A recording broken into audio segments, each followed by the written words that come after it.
வாகனங்களை தவிர்த்து கொள்கிற விடயம் இருக்குது. என்னென்னு சொன்னால், இப்போ உலகம் பூராக இந்த டீசல் பெட்ரோல் விஷயங்கள் பாதிப்படைகிறது.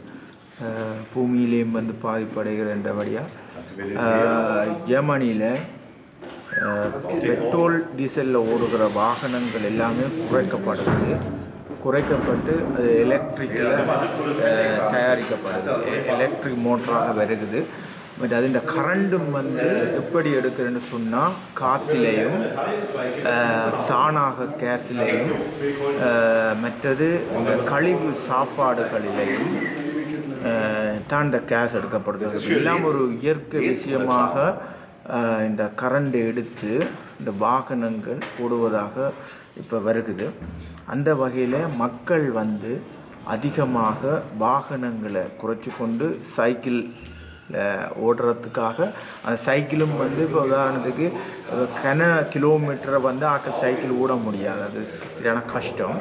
அப்போ இதில் ஒரு மோட்டர் ஒன்றை ஃபிட் பண்ணும்போது 100 கிலோமீட்டருக்கு ஓடக்கூடிய மாதிரி அந்த விடயம் பெருகிறது. அப்போ இதால் நிறைய நன்மைகள், நிறைய விஷயங்கள் பாதிக்கப்படுகிறது.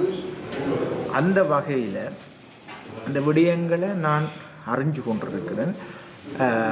நானும் இப்போ இந்த பிஸ்னஸில் இந்த சைக்கிள் பிஸ்னஸில் இறங்கி இப்போ இதில் ஒரு இயற்கை வளங்கள் என்ற சம்பந்தப்பட்ட விடயங்களை தெரிந்து கொண்டு அதற்கு வழியான வேலைகளையும் நான் செய்து கொண்டிருக்கிறேன்.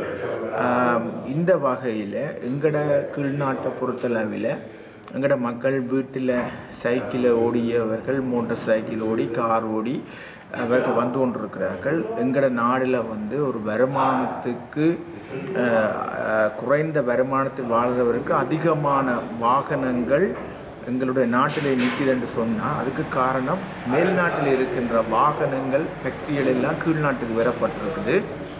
அதனபடியாக இந்த பிஸ்னஸ் அங்கே தான் செய்யலாம்னு முடிவெடுத்து அங்கே நடந்து கொண்டிருக்கு. அந்த மக்கள், அந்த நாடு தேசத்தை பற்றில்லாதவர்கள் கவனம் இல்லாமல், ஓகே நாங்கள் வாகனம் இருக்கிறது ஒரு பெருமை, மோட்டர் சைக்கிள் இருக்கிற பெருமை, கார் இருக்கிற பெருமை என்று அவங்க வாங்கி கொண்டிருக்கிறார்கள்.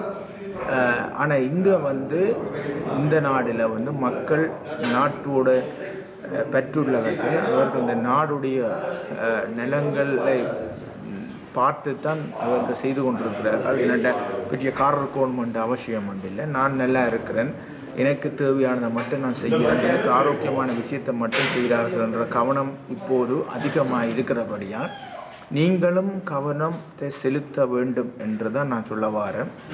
நீங்கள் சைக்கிள் ஓடும்போது உங்களுக்கு அது ஆரோக்கியமாக இருக்கும்.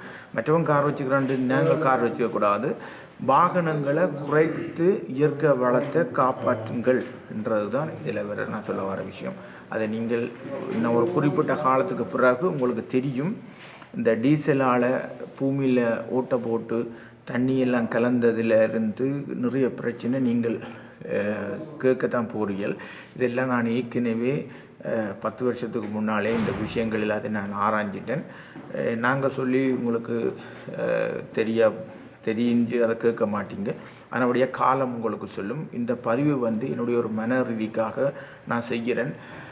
எவ்வளோ தூரம் வாகனங்கள், பெட்ரோல்கள், டீசல்களை நாங்கள் பாவிக்காமல் இருக்கிறோமோ அவ்வளோ தூரம் இந்த பூமி காப்பாற்றப்படும் என்று சொல்லிக்கொண்டு விடைபெறுகிறேன். நன்றி, வணக்கம்.